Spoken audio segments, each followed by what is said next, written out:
வணக்கம் நண்பர்களே. நம்ம வந்து ஏஒய்எம் அகாடமியிலேருந்து ஒரு ஃப்ரீ டிஎன்பிஎஸ்சி குவிஸ். இது டிஎன்பிஎஸ்சிக்கு மட்டும் இல்லை, எல்லா காம்படேட்டிவ் எக்ஸாமுக்கும் யூஸ்ஃபுல்லாக இருக்கும். டெட் எழுதுகிறவங்க, ரயில்வே எழுதுகிறவங்க, எல்லா கவர்மெண்ட் எக்ஸாமுக்கும் யூஸ்ஃபுல்லாக இருக்கும். இது வரைக்கும் பார்த்திங்கன்னா ஒரு பார்ட் 1 பார்ட் 2 வீடியோ போட்டிருக்கிறோம் எக்ஸ்பிளைனோட. வாட்ஸ்அப்லலாம் கொஸ்டின் நிறைய கேட்டிருப்போம். இது பாருங்கள், நிறைய நம்ம வாட்ஸ்அப் குரூப் சேனல் இது. நம்ம நிறைய நண்பர்கள் இருக்கிறாங்க. இதில் கொஸ்டின் பாருங்கள். இந்த கொஸ்டின்கெல்லாம் எக்ஸ்பிளைன் வீடியோ நம்ம கொடுக்குறோம். ஃபஸ்ட்டு குவிஸ் மாதிரி போட்டு அதில் எக்ஸ்பிளைன் வீடியோ கொடுக்குறோம். நீங்கள் ஜாயின் பண்ணிக்கிங்க. நம்ம டெலிகிராம் லிங்க் இருக்குது, அதில் டெய்லியும் குவிஸ் போயிட்டுருக்கு. அதுலேயும் ஜாயின் பண்ணிக்கிங்க. நம்ம வாட்ஸ்அப் குரூப் இருக்குது, ஜாயின் பண்ணிக்கிங்க. அப்புறம் யூடியூப் சேனல் ஏஒய்எம் அகாடமி. இது part 3 video, part 1 part 2 video கீழே டிஸ்கிரிப்ஷனில் இருக்குது. அதை ஃபஸ்ட்டு 2 பார்த்துருங்க. அதை பார்த்துட்டு இதை பாருங்கள், உங்களுக்கு ஒரு அண்டர்ஸ்டாண்ட் கிடைக்கும். சரிங்களா?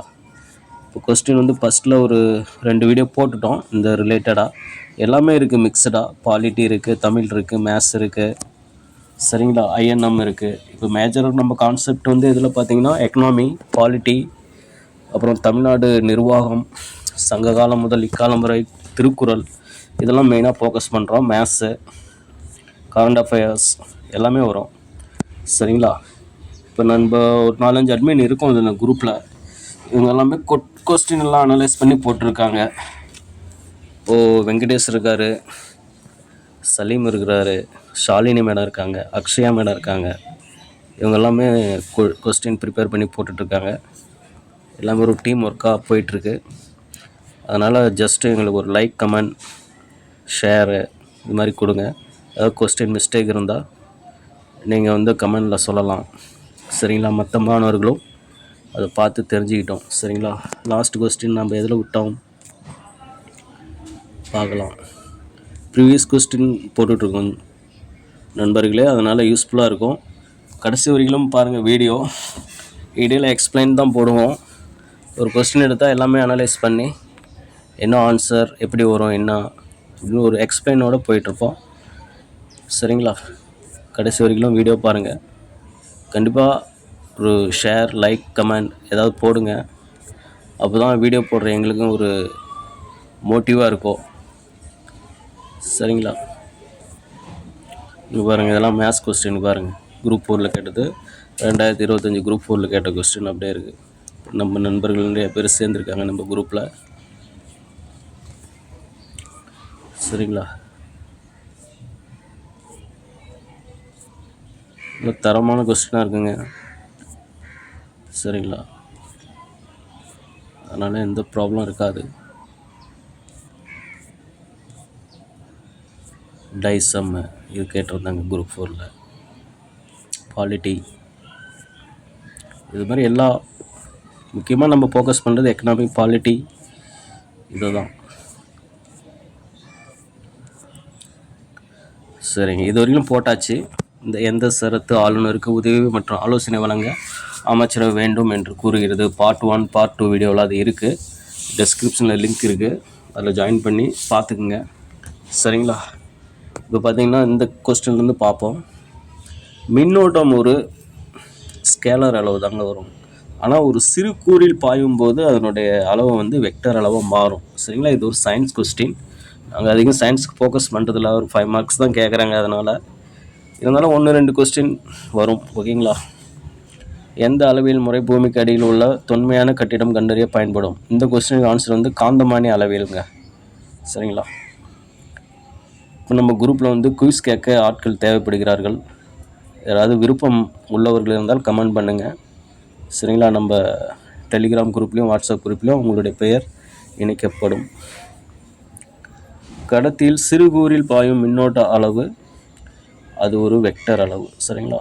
அங்கே பாருங்கள், இது 12th புக்கில் இருக்கிற அந்த ஒரு இதுதான். இந்த பாக்ஸில் பாருங்கள், மின்னோட்டம் ஒரு வெக்டர் அளவல்ல, இது ஒரு ஸ்கேலர் அளவாகும். ஆனால் கடத்தியில் பாயும் மின்னோட்டத்திற்கு திசை உண்டு. எனவே கடத்தியின் சிறுகூறில் பாயும் மின்னோட்டத்தை வெக்டர் அளவாக கருதலாம். அதாவது இதுக்கு ஃபார்முலா இருக்குது, ITL. சரிங்களா? அடுத்து கொஸ்டின் பாருங்கள். நம்ம கொஸ்டின் போயிடுவோம். மாநில சட்டமன்றத்துக்கு அனுமதிக்கப்பட்ட அதிகபட்ச உறுப்பினர்கள் எத்தனை பேர்? மாநில சட்டமன்றம் இருக்கிறீங்களா, எம்எல்ஏ சீட்டு. இப்போ ஒவ்வொரு மாநிலத்துக்கும் எம்எல்ஏ சீட்டு மாறுபடும், அங்கே இருக்கிற மக்கள் தொகை இருந்தாலும் பேசிக்காக இவ்வளோ தான் இருக்கணும் அதிகபட்சம். இப்போ யூபிலாம் பார்த்துங்க மக்கள் அதிகம், பீகார், யூபி சரிங்களா, மக்கள் தொகை அதிகம். அப்படியே இருந்தாலும் எவ்வளோ தான் மக்கள் தொகையாக இருந்தாலும் ஒரு லிமிட் இருக்குது, இவ்வளோ தான் சீட் இருக்கணும் அப்படின்ட்டு. அப்படி பார்த்தீங்கன்னா அங்கே 500 எம்எல்ஏ மட்டும்தான் இருக்கணும் மேக்ஸிமம் சரிங்களா. குறைந்தபட்சம் எவ்வளோ இருக்கலாம் அப்படின்னா குறைந்தபட்சம் 60 எம்எல்ஏக்கள் இருக்கலாம், அது மாநில சட்டமன்றத்துக்கு. இப்போ ஒரு மாநிலத்தில் பார்த்தீங்களா ஈரவை இருக்கும், சில மாநிலங்களில் வந்து ஈரவை இருக்காது, ஒரு சில மாநிலங்களில் ஓரவை மட்டும்தான் இருக்கும். இப்போ இந்தியா ஃபுல்லாக ஒரு 6 ஸ்டேட்டில் மட்டும்தான் ஈரவை இருக்குது. என்னென்ன ஸ்டேட்டு? கர்நாடகா, ஆந்திரா, தெலுங்கானா, மகாராஷ்டிரா, உத்தரப்பிரதேஷ் சரிங்களா. இந்த 6 ஸ்டேட்டில் மட்டும் ஈரவை இருக்குது. மாநில சட்டமன்ற மேலவை, சட்டமன்றம் கீழவை அப்படின்ட்டு 2 அவைகள் இருக்குது. மற்ற தமிழ்நாட்டில் இப்போ சட்ட மேலவை 1986 நீக்கிட்டாங்க சரிங்களா. இப்போ சட்ட மேலவைக்கு எத்தனை உறுப்பினர்கள் குறைந்தபட்சம் அதிகபட்சம் அப்படின்னு பார்த்தீங்கன்னா அதிகபட்சம் 60 இருக்கலாம், குறைந்தபட்சம் வந்து 40 இருக்கலாம். அதிகபட்சம் சட்டமன்ற உறுப்பினர்கள் இருக்காங்க இல்லையா எம்எல்ஏ, அதில் வந்து 1/3 இருக்கணும் அதிகபட்சம், அவ்வளோதான். அது ஒரு லிமிட்டேஷன். இப்போ ஆன்சர் ஏங்க, ஃபஸ்ட் ஆன்சர் தான் ரைட்டு சரிங்களா. அடுத்த கொஸ்டின் பாருங்கள். மொத்த சட்டமன்ற உறுப்பினர்களில் ஆர்டிகல் 164(1)(a) படி முதல்வர் உட்பட அமைச்சர்களின் எண்ணிக்கை எத்தனை சதவீதம் தாண்டக்கூடாது? இந்த ஆர்டிகிளுக்கும் கேட்பாங்க, இப்படி கூட கொஸ்டின் கேட்கலாம். சட்டமன்ற உறுப்பினர்களில் அமைச்சர்கள் 15% தான் வரணும் அப்படின்னு கூறுகின்ற ஆர்டிகிள் எது அப்படின்னு கூட கொஸ்டின் கேட்கலாம். Answer B, 15%. அது ரைட்டு. இது ஆர்டிகிள் பார்த்துங்க 164(1)(a) சரிங்களா. இது 164, இது ஞாபகம் வச்சுங்க, இது ஆன்சர் ரைட்டு. அடுத்த கொஸ்டின் பாருங்கள். சபாநாயகர் பதவி நீக்குதல் பற்றி கூற்று பாருங்கள். சட்டமன்றம் கலைக்கும் போது தானாக சபாநாயகரும் பதவி நீக்கப்படுகிறார். காரணம், அவரை பதவி நீக்கும் போது எந்த நிபந்தனைகளும் இல்லை. கண்டிப்பாக நிபந்தனைகள் இருக்குங்க.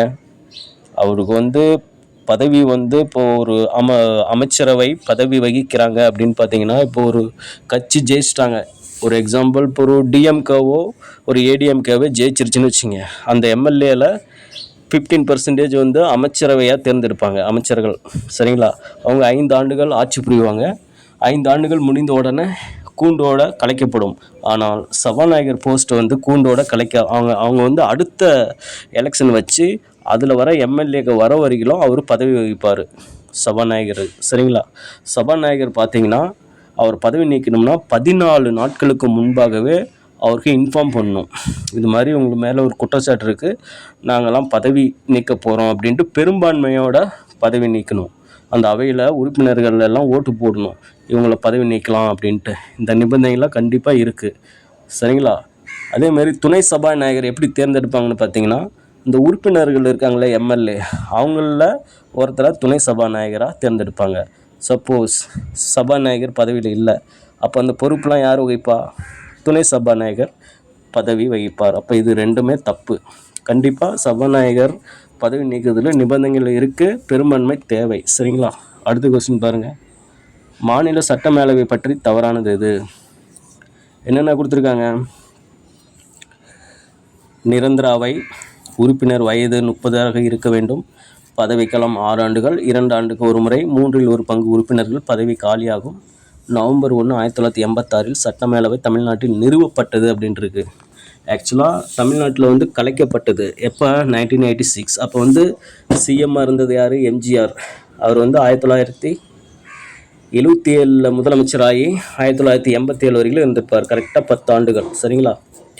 அந்த காலகட்டத்தில் லாஸ்ட்டில் அவர் பதவி விலகி போகிறதுக்கு முன்னாடி 1 வருஷத்துக்கு முன்னாடி சட்டமேலவை வேண்டாம் அப்படின்னு பரிந்துரை தான் செய்ய முடியும், அவர் வந்து நீக்க முடியாது சரிங்களா. பரிந்துரை வந்து நாடாளுமன்றத்துக்கு பரிந்துரை பண்ண முடியும், அவங்க வந்து ஃபைனலாக வந்து நீக்கிறது மத்திய அரசுக்கு தான் உரிமை உண்டு சரிங்களா. இது நோட் பண்ணிக்கோங்க. ஓகே, இது இப்போலாம் உங்களுக்கு தெரியும்னு நினைக்கிறேன். உறுப்பினர்கள் 30 வயதாக இருக்கணும், பதவிக்காலம் 6 ஆண்டுகள் சரிங்களா. நோட் பண்ணிக்கோங்க ஜி.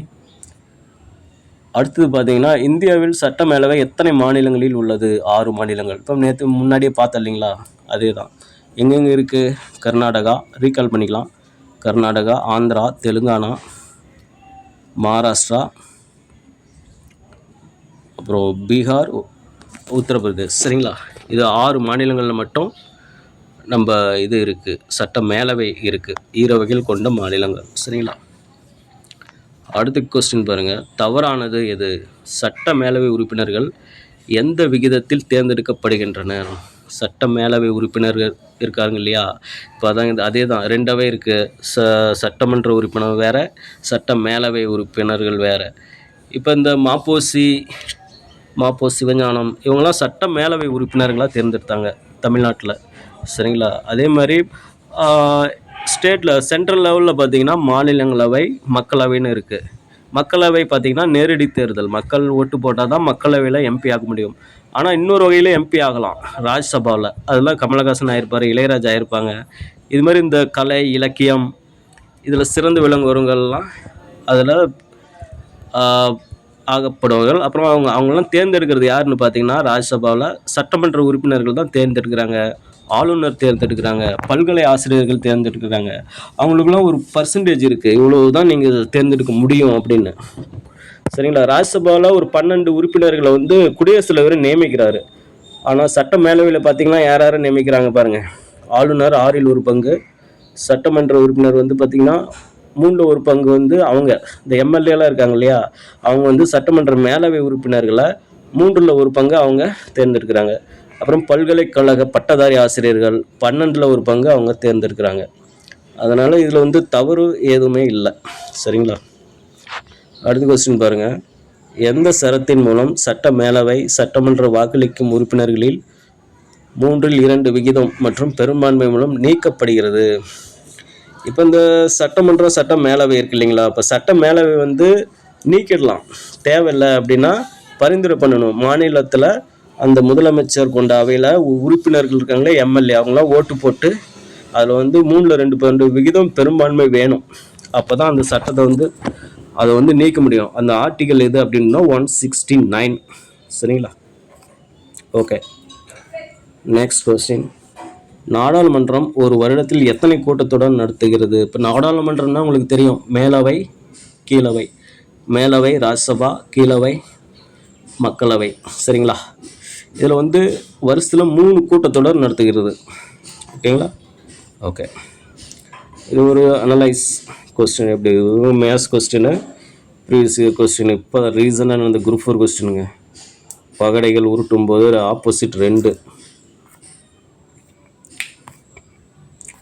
நம்ம வந்து சின்ன ஷார்ட்ஸ் வீடியோலாம் போடுறோங்க, ஒவ்வொரு கொஸ்டினாக சிம்பிளாக இருக்க மாதிரி அப்படி நோட் பண்ணிக்கோங்க. இது ஒரு மேத்ஸ் கொஸ்டின்னு. புதன்கிழமை 34 திங்கட்கிழமை அப்படியே டிவைட் பண்ண வேண்டியதான். 7 divide by 36 divide by 7 equal to எவ்வளோ வரும்? 35. அப்புறம் 1 days வருமா, அதாவது 7 வாரம் 1 நாள். இந்த 1 நாள் எக்ஸ்ட்ரா வருது புதன்கிழமைக்கு, அடுத்த நாள் Thursday வியாழக்கிழமை. ஒரு எக்ஸ்பிளைன் வீடியோ இருக்குது. கொஸ்டின் பாருங்கள், தரமான கொஸ்டினுங்க. அரசு வழிகாட்டு நெறிமுறைகள் என்பது அடிப்படை உரிமைகளை மீறி செயல்படக்கூடாது என உச்சநீதிமன்றம் தீர்ப்பளித்த வழக்கு எது? சரிங்களா. அது எந்த வழக்கு அப்படின்னு பார்த்தீங்கன்னா, சென்னை மாகாணம் செம்பகத்துரையராஜன் வழக்கு. இதாங்க ஆன்சர்.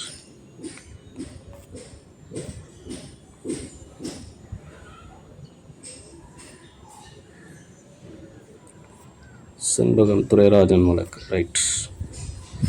இது எதுக்காக இந்த வழக்கு போட்டாங்கன்னா, ஒரு ஸ்டூடெண்ட்டு தான் அவங்க, செண்பகம் துரைராஜன். பொறியியல் கல்லூரியில் ஏதோ படிச்சிருப்பாங்க, மார்க் அதிகமாக எடுத்திருப்பாங்க. ஆனால் இதோட குறைவான மார்க் எடுத்தவங்களுக்கு வாய்ப்பு கிடச்சிருக்கோம், இதனால் வழக்கு போட்டாங்க சென்னை மாகாணத்தில். அப்போ வந்து உயர்நீதிமன்றம் என்ன சொல்லணும்னா, தீர்ப்பு செண்பகம் துரைராஜனுக்கு சாதகமாக வழங்கிடுவாங்க, இடஒதுக்கீடு கொடுக்கணும் அப்படின்ட்டு. ஏன்னா அடிப்படை உரிமைகள்ல இருக்கு இல்லைங்களா, பாலினம் வேறுபாடு பாகுபாடுலாம் காட்டக்கூடாது அப்படின்னு 15-16 சொல்லுது இல்லைங்களா. அதன்படி கவர்மெண்ட்டு உயர்நீதிமன்றம் வந்து தீர்ப்பு கொடுத்துருவாங்க சாதகமாக செண்பகத்துரைராஜனுக்கு. ஆனால் சென்னை மாகாணம் என்ன பண்ணுவாங்க, மேல்முறையீடு போடுவாங்க சுப்ரீம் கோர்ட்டில். அங்கேயும் வந்து தீர்ப்பு செண்பகத்துரைராஜனுக்கு தான் கொடுத்துருவாங்க. அதனால் வந்து இந்த வழக்கு அரசியல் அடிப்படை உரிமைகளை மீறி செயல்படக்கூடாது. வழிகாட்டு நெறிமுறைகள்ங்கிறது ஜஸ்ட்டு இப்படி பண்ணலாம் அப்படிங்கிறது தான் ஒரு சஜஷன் மாதிரி தான். ஆனால் அடிப்படை உரிமைகள் அப்படிங்கிற போது அது ஒரு ரைட்ஸ், 100% ரைட்ஸ் ஒவ்வொரு மனிதனுக்கும். சரிங்களா? ஓகே, அடுத்த கொஸ்டின் பாருங்கள். பின்வரும் கூற்றுகளை கவனி. தமிழ்நாடு தனது முதல் மனித மேம்பாட்டு அறிக்கையை 2003 ஆண்டு வெளியிட்டது. தமிழ்நாடு தனது முதல் மனித மேம்பாட்டு அறிக்கையை வெளியிட்ட போது முதலமைச்சராக இருந்தவர் ஜெயலலிதா. கரெக்டு தாங்க. 2003 தான் முதல் மனித மேம்பாட்டு அறிக்கையை வெளியிட்டாங்க. அப்போ சிஎம்மாக இருந்தது நம்ம ஜெயலலிதா அம்மா தான். First answer right. பின்வரும் கூற்றுகளில் தவறானது எது?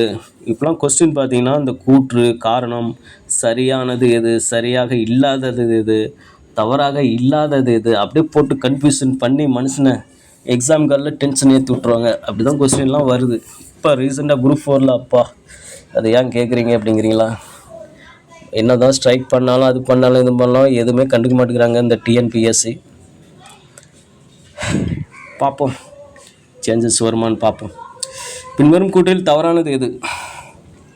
ஃபஸ்ட்டு பாருங்கள். இந்திய அரசியலமைப்பின் பகுதி 15 சரத்துகள் 324 to 329 தேர்தலை பற்றியதாகும். கரெக்டு தானுங்களே? 324 to 329 தேர்தல் பற்றியது தான். அது பகுதி 15 தான் வருது. கரெக்டு தான். ரெண்டாவது ஆப்ஷன் பாருங்கள். 2014 நடைபெற்ற பொது தேர்தலில் இந்தியாவில் முதல் முறையாக நோட்டா அறிமுகப்படுத்தப்பட்டது. கண்டிப்பாக இதுவும் ரைட்டு தான். இந்தியாவில் ஜனவரி 27ஆம் நாளினை தேசிய வாக்காளர் தினமாக கொண்டாடப்படுகிறோம். தப்பு. ஜனவரி 25 தான் தேசிய வாக்காளர் தினம். அப்போ ஆன்சர் சி தான் ரைட்டு. நோட்டாவை அறிமுகப்படுத்திய 14வது நாடு இந்தியா ஆகும். பாருங்கள் 14 வருது பாருங்கள். 2014 இங்கே 14. இது நல்லா ஞாபகம் வச்சுக்கலாம். நோட்டா. மின்னணு ஓட்டு முறை எப்போ அறிமுகப்படுத்தாங்கன்னா 1989. சரிங்களா? அதையும் சைடில் நோட் பண்ணிக்கோங்க. மின்னணு முறையில் அந்த இது. அடுத்த கொஸ்டின் பாருங்கள். கூற்று 1. ஆம்புட்ஸ்மேன் என்பது நிர்வாக முறைகேட்டிலிருந்து குடிமக்களை காப்பாற்றும் அதிகாரி என்பது பொருள். கரெக்டு தான். ஸ்வீடன் தான் முதலில் ஊழல் தடுப்பு அமைப்பினை ஏற்படுத்தியது. இரண்டுமே சரிங்க ஆன்சர். கூற்று மற்றும் காரணம் சரி. ஊழலுக்கு எதிராக முதலில் ஸ்வீடன் நாட்டில் தான் இந்த இதை அமைப்பை வந்து ஏற்படுத்தினாங்க. ஆம்புட்ஸ்மேன் கேள்விப்பட்டிருப்பீங்க. சரிங்களா?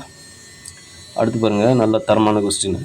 சுய உதவி குழுக்களின் வங்கி கணக்குகள் உள்ளிட்ட அனைத்து செயல்பாடுகள் குறித்த விவரங்களை மின்னணுமயமாக்கி பராமரிப்பதற்கு வசதியாக தொடங்கப்பட்ட திட்டம் இ-சக்தி திட்டம் தான் ரைட்டு.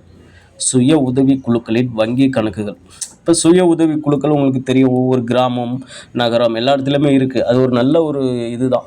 ஒரு 10 பேர் சேர்ந்து ஒரு சங்கம் அமைச்சு அவங்களெல்லாம் பேங்க்கில் டெபாசிட் பண்ணிகிட்டே இருப்பாங்க. யாருக்கு அர்ஜென்ட்டாக தேவையோ அவங்களுக்கு ஒரு கம்மியான இன்ட்ரெஸ்ட்டில் வட்டிக்கு பணம் கொடுப்பாங்க. அவங்களுக்கு அப்புறமா பேங்க்கு லோன் கொடுப்பாங்க. அந்த கணக்கு வழக்குகள்லாம் அவங்க பராமரிக்கிறது, இதுக்கெல்லாம் ஒரு திட்டம் தொடங்கிட்டாங்க கவர்மெண்ட். அதான் இ-சக்தி திட்டம். பெண்கள்னாவே சக்தி, ஒரு ஸ்ட்ரென்த்து, அவங்களுக்கு வந்து மனதைரியம் அதிகம் பெண்கள்னாவே. அதை ஞாபகம் வச்சுங்க. மன வலிமை உடையவர்கள் தான் பெண்கள், உடல் வலிமை அதிகம் உள்ளவர்கள் ஆண்கள். சரிங்களா? ஓகே. சுமாச்சர் இரட்டை நஞ்சாக்கள் என எதனை குறிப்பிடுகிறார்? சுமாச்சர் அப்படியே சும்மா சொல்லிட்டு போயிட்டாருங்க. என்ன சொல்லிட்டு போயிட்டார்? சும்மா சொல்ல, அது உண்மைதான். அப்புறம் இந்த டி ஆன்சர் ரைட்டுங்க. ஒரு புறம் கிராமங்கள் காலியாகவும் மறுபுறம் நகரங்கள் நெரிசலாகவும் உள்ளதை கூறுகிறார் சுமாச்சர். சும்மா சொல்லிட்டு போயிட்டார். சும்மா சொன்னாலும் கரெக்டாக தான் சொல்லிட்டு போயிட்டார் இல்லைங்களா? இப்போது வேலை வாய்ப்பு எங்கே அதிகமாக கிடைக்குது? நகரம். இப்போ கிராமத்துலேருந்து மக்கள் என்ன பண்ணுறாங்க? இப்போ விவசாயம் 10 ஏக்கர் நிலம் இருக்குது அப்படின்னா அவங்க விவசாயம் பார்த்துக்கிட்டு அப்படியே அங்கேயே போயிடும் அவங்களுக்கு. இப்போ சில விவசாயிகள் என்ன பண்ணுவாங்க? 1 ஏக்கர் 1/2 ஏக்கர் நிலம் இல்லாத விவசாயிகள்லாம், நிலம் இல்லாதவங்களாம் என்ன பண்ணுவாங்க? வேலைக்கு போனால் தான் சாப்பாடு. அதனால் அவங்க வேலை தேடி நகரங்களுக்கு இப்போ இடம்பெயர் வந்துடுறாங்க இல்லைங்களா? அதுதான் சொல்ல வராங்க. இப்போ வேலை இல்லாத கிராமத்தில் வாழ்கிறவங்க என்ன பண்ணுவாங்க? நகரத்தை நோக்கி வேலைக்காக பயணிக்கிறாங்க. அதனால் அங்கே கிராமம் காலியாகுது, நகரம் நெரிசலாகுது. காரணம் அங்கிருந்தவங்களாம் இங்கே வந்துடுறாங்க. அதனால் இப்போ இந்த கூற்று அவர் தான் சொன்னார். சரிங்களா? சுமாச்சர் இரட்டை நஞ்சாக்கள். இது ஒரு மேத்ஸ் கொஸ்டின்.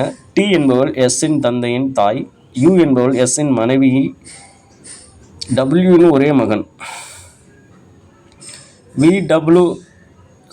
டபிள்யூன்னு ஒரே மகன் வந்து வி. சரிங்களா? டபிள்யூ மற்றும் டி திருமணமானவர்கள். எக்ஸ் என்பவள் யூவின் மகள், ஒய் என்பவர் எக்ஸின் சகோதரன் மற்றும் Z என்பவளை மணந்தவர் எனில் எத்தனை ஆண்கள் உள்ளனர்? எங்கே ஏபிசிடி எல்லா லெட்டருமே இதில் வந்துட மாட்டேங்குதா? எத்தனை லைட்ரு? டி இருக்குது, எஸ் இருக்குது, யூ இருக்குது, வி இருக்குது, டபிள்யூ இருக்குது, எக்ஸ் இருக்குது, ஒய், இசட்டு, டி. அப்பா, இதை படித்து ஆன்சர் வந்து 5 minutes ஆயிரும். ட்ரை பண்ணி பாருங்கள். ஆன்சர் வந்து 4ங்க. சரிங்களா? பின்வரும் கூற்றில் தவறானது எது? தவறானது பார்த்தீங்கன்னா, இந்திய அரசியலமைப்பின் சரத்து 88 பிரதம அமைச்சரின் கடமைகள் பற்றி கூறுகிறது. அது தப்பு. 78 தான் வரும். இந்திய அரசியலமைப்பின் சரத்து 78 என்ன சொல்லுது? பிரதம அமைச்சரின் கடமைகளை பற்றி சொல்கிறது. அது தப்பு. ஃபர்ஸ்ட் பாருங்கள், ரைட்டு தான். இந்தியாவின் பிரதம அமைச்சர் பதவியானது வெஸ்ட் மினிஸ்டர் அரசியலமைப்பு ஜனநாயக முறையில் இருந்தது. பிரதமர் என்பவர் சமமானவர்களில் முதன்மையானவர் என்கிறார் மார்லே பிரபு. இதெல்லாம் கேட்பாங்க, இந்த கூற்று யார் சொன்னா? இது மாதிரி சென்டென்ஸ்லாம் 1 2 அப்படி கேட்டு வச்சுருவாங்க. மார்லே பிரபு தான் சொல்கிறாரு. பிரதம அமைச்சர் என்பவர் குடியரசுத் தலைவருக்கு அமைச்சருக்கும் இடையே பாலமாக செயல்படுகிறார். ஒரு பிரிட்ஜ் மாதிரி இருக்கிறார் பிரதமர் அமைச்சர். குடியரசுத் தலைவர் இந்தாண்ட அமைச்சர். சரிங்களா? அது சொல்கிறாங்க. அடுத்த கொஸ்டின் பாருங்கள். இது ஒரு நல்ல கொஸ்டின். தந்தை பெரியாரின் ஆதரவுடன் முதலமைச்சர் ஒருவர் இவ்வாறு சவால் விடுத்தார். தாழ்ந்த ஜாதி மருத்துவர் தவறான ஊசி போட்டதால் இறந்த ஒரு மனிதரை என்னிடம் காண்பிக்கவும், இல்லைனா தாழ்ந்த ஜாதி பொறியாளரால் தகர்ந்து போன ஒரு கட்டிடத்தை என்னிடம் காண்பிக்கவும். இவ்வாறு கூறியவர் யார்? காமராஜர் தான் ரைட் ஆன்சர். அதாவது முக்கியமாக போராடினது பார்த்திங்கன்னா நம்ம பெரியார் தான். இதனால் நம்ம காமராஜையா பாரு, இதுலேயும் அந்த கூற்றுலாம் சொல்லியிருக்காரு. இதெல்லாம் பெரிய விஷயம். அவர் படிக்காத மேதை அப்படி இருந்தாலும் நம்ம நாட்டுக்காக எவ்வளவோ போராடி இது வேணும் அது வேணும் எல்லாமே செஞ்சு வச்சுட்டு தான் போயிருக்காரு. செயல் காட்டிய தலைவர் அவர் தான் காமராஜர், இல்லைங்களா? ஒரு அறிஞர் அண்ணா, அவரும் நல்ல ஒரு தலைவர் தான். இப்போ பார்த்திங்கன்னா தமிழ்நாட்டிலலாம் பார்த்திங்கன்னா சர்நேமே போடக்கூடாது, இந்த ஜாதி பேர் பின்னாடி போடக்கூடாது, குடும்ப பெயர் அப்படின்ட்டு. ஆனால் நார்த் இந்தியாவிலாம் பார்த்திங்கன்னா ஃபுல்லாக அந்த சர்நேம் போட்டுட்டு தான் சுற்றுவாங்க. அதுலேயே அவங்கள அடையாளம் கண்டுபிடிக்கலாம் எந்த சாதி என்ன அப்படின்ட்டு. ஆனால் நம்ம அறிஞர் அண்ணா வந்து அதை நீக்கிட்டார் தமிழ்நாட்டில். அப்படி வேண்டாம், பேரண்ட்ஸ் பேர் மட்டும் போட்டுங்க போதும், இனிஷியலாக போட்டுங்க அப்படின்னு. அது ஒரு நல்ல ஒரு வரவேற்புங்க உண்மையில். இன்னும் அந்த ஜாதி பேர்லாம் பின்னாடி போட்டுக்கிற இதெல்லாம் தமிழ்நாட்டில் இருந்துச்சுன்னா இன்னும் நிறைய ஆணவ கொலைகள்லாம் நிறைய நடக்கும். அது இப்போது சில பேர் பண்ணுறதுனால தூண்டி விட்டுறாங்க. இப்போ ஒரு குடும்பத்தில் ஒரு இரு தரப்பிலும் காதலிக்கிறாங்க அப்படின்னா அவங்க சமுதாயத்தை சேர்ந்தவங்க வந்து தூண்டி விட்டுறாங்க. ஐயோ அவங்களா, அப்படி இப்படி அது அவங்கள அப்படியே உணர்ச்சி தூண்டி விட்டு அவங்களுக்கு இன்னும் கோபம் அதிகமாகி அந்த தப்பு பண்ணிடுறாங்க. அதுக்கப்புறம் அவங்க உணர்ந்து பார்த்தீங்கன்னா சரி நம்ம ஏன் பண்ணணும் அப்படி இப்படிங்கிற மாதிரிலாம் நிறைய யோசிப்பாங்க. அது எப்போ மாறுபோ தெரியல. ஓகே, நெக்ஸ்ட் நம்ம கொஸ்டினுக்கு போயிடலாம். இந்த கொஸ்டின் என்ன? முழு நல பராமரிப்பை தருவதும் சமூக மற்றும் மருத்துவ நிறுவனத்தின் பகுதி செயல்படுவது. இதுக்கு ஆன்சர் முழு நல பராமரிப்பு. இது போட்டிருந்தோம் ஹாஸ்பிட்டல், மருத்துவமனை தான் ரைட்டு. இது எங்கே பார்க்க கொடுத்துருக்காங்க? ஹாஸ்பிட்டல் புக், நர்சிங் புக்கில் இருக்குங்க 11th ஸ்டாண்டர்டில். இது போகிற போக்கில் அப்படி கேட்டாலும் கேட்கலாம். முழு நல பராமரிப்பு தரும் சமூக மற்றும் மருத்துவ நிறுவனத்தின் பகுதி செயல்படுது ஆரம்ப சுகாதார நிலையம், மருத்துவமனை. இது வந்து மருத்துவமனை தான் ரைட் ஆன்சர். ஓகேங்களா? அடுத்து ஐஎன்எம் கொஸ்டின். முதல் காங்கிரஸ் கட்சியின் மாநாடு எங்கே நடைபெற்றது? பாம்பே மும்பையில் தான் நடந்தது. இது ஐஎன்எம் காங்கிரஸ் மாநாடு அப்படின்னா WO ஹியூம் அவர் வந்து ஆங்கில அதிகாரி. அவர் தலைமையில் காங்கிரஸ் கட்சி தோற்றுவிச்சிருப்பாங்க. சரிங்களா? ஃபஸ்ட்டு மாநாடு மும்பையில் நடக்கும், அப்புறம் கொல்கட்டா, அப்புறம் சென்னை, இப்படி வரிசையாக ஒரு 3 பிக் சிட்டியில் நடக்கும். 1885. அது ரைட் ஆன்சர். அடுத்த கொஸ்டின் பாருங்கள். இந்தியாவில் எத்தனை மாநிலங்கள் மற்றும் யூனியன் பிரதேசங்கள் உள்ளன? 28 மாநிலங்கள், 8 யூனியன் பிரதேசங்கள். இப்போ லடாக்கு என்ன பண்ணாங்க, அதெல்லாம் இப்போது ஜம்மு காஷ்மீரை வந்து யூனியன் பிரதேசமாக மாற்றிட்டாங்க. லடாக்கும் யூனியன் பிரதேசம் ஆயிடுச்சு. சரிங்களா?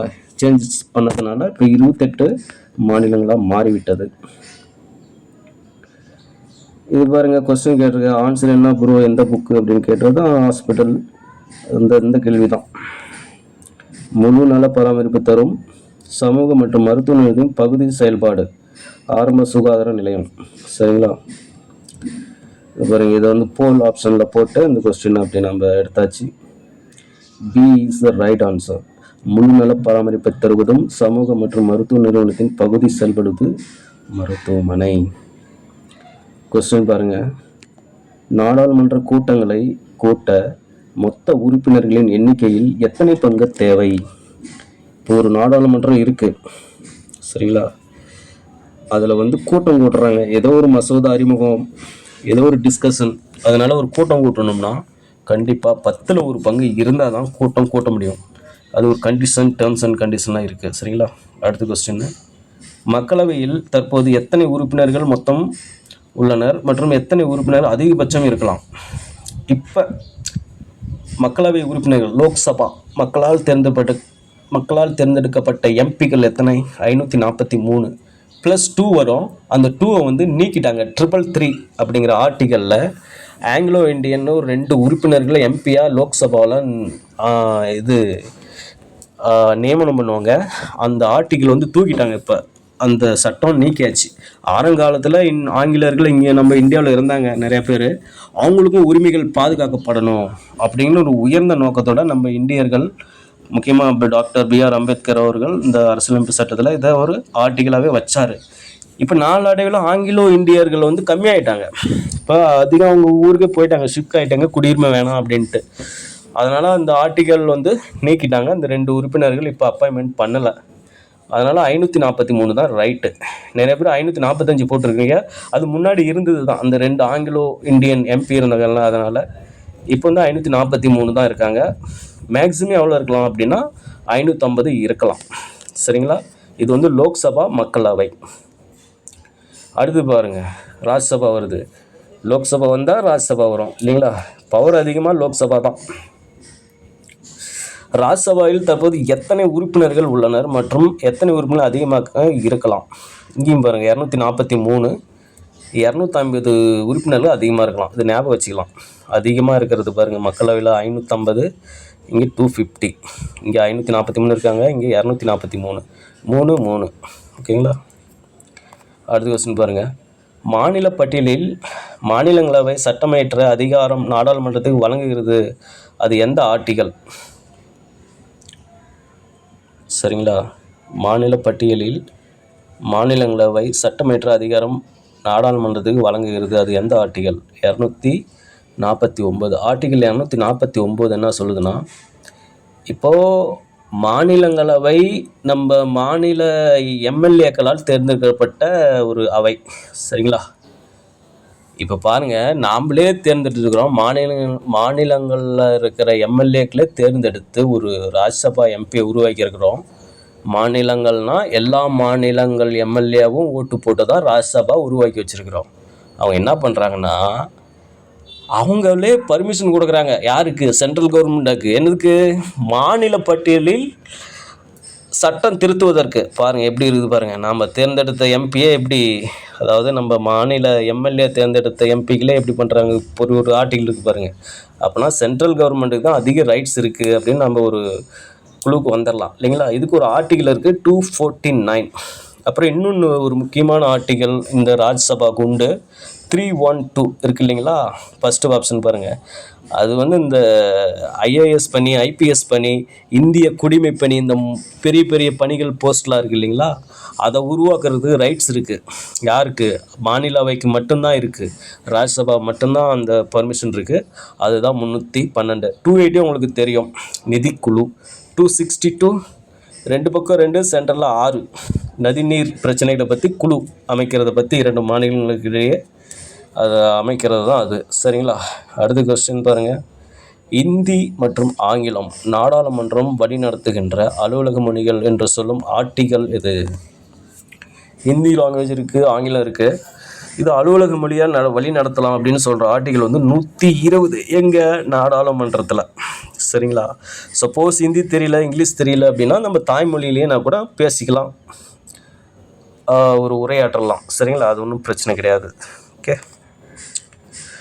அடுத்து இது ஒரு முக்கியமான கொஸ்டின், இது கேட்க வாய்ப்பு இருக்குது. 2014 திருநங்கைகளுக்கான உரிமைகள் எந்த நபரால் மாநிலங்களவையில் அறிமுகப்படுத்தி அது சட்டமாக்கப்பட்டது? மாநிலங்களவையில் வந்து ஒரு தனிநபர் உறுப்பினர் வந்து இந்த மசோதாவை கொண்டு வந்திருப்பார். அது யாருன்னா திருச்சி சிவா அவர்கள் தான். அதாவது திருநங்கைகளுக்கான ஒரு உரிமைக்காக ஒரு தனி மனித மசோதா கொண்டு வந்து சட்டமும் ஆயிருக்கும் சரிங்களா. ஓகே. பண மசோதாக்கள் எந்த அவையில் அறிமுகப்படுத்தலாம்? பண மசோதானா என்ன? அந்த மணி பில் மங்கள ஒரு முக்கியமான பட்ஜெட்டு, இங்கே இவ்வளோ பணம் ஒதுக்கீடு பண்ணணும், இங்கே எவ்வளோ செலவு இருக்குது இப்படின்னு சொல்கிறது பேர் தான் மணி பில். சரிங்களா? அந்த மணி பில் வந்து கீழவைங்கிற மக்களவையில் மட்டுமே அறிமுகப்படுத்த முடியும். ராஜ்யசபாலாம் அறிமுகப்படுத்த முடியாது. சரிங்களா? அதுவும் இல்லாமல் அந்த மணி பில் அறிமுகப்படுத்துக்கு முன்னாடி குடியரசுத் தலைவரோட நிபந்தனை பெற வேண்டும். அவருடைய ஒப்புதல் பெற்ற பின்பு தான் நம்ம வந்து மக்களவையில் அதை அறிமுகப்படுத்த முடியும். முக்கியமான பாயிண்ட்டுங்க, ஞாபகம் வச்சுக்கிங்க. இந்தியாவில் மொத்தம் எத்தனை மாநிலங்களில் சட்டமேலவைகள் உள்ளன? 6. சரிங்களா? இது எக்ஸ்பிளைன் பண்ணியாச்சு எந்தெந்த மாநிலம் அப்படின்ட்டு. நம்ம வாட்ஸ்அப் சேனலில் குவிஸ் கேட்குறதுக்கு ஆட்கள் தேவைப்படுகிறார்கள். விருப்பமுள்ளவர்கள் கமெண்டில் பதிவிடலாம். சரிங்களா? இங்கிலீஷ்லேயும் கூட கேட்கலாம். இங்கிலீஷில் கொஸ்டின் கேட்குறவங்க ஆர்வம் இருக்கிறவங்க கண்டிப்பாக நம்ம வாட்ஸ்அப் நம்பர் இருக்கும், அதை குரூப்பில் ஜாயின் பண்ணி இல்லைனா என் நம்பருக்கு பர்சனலாக கூட நீங்கள் சொல்லலாம்.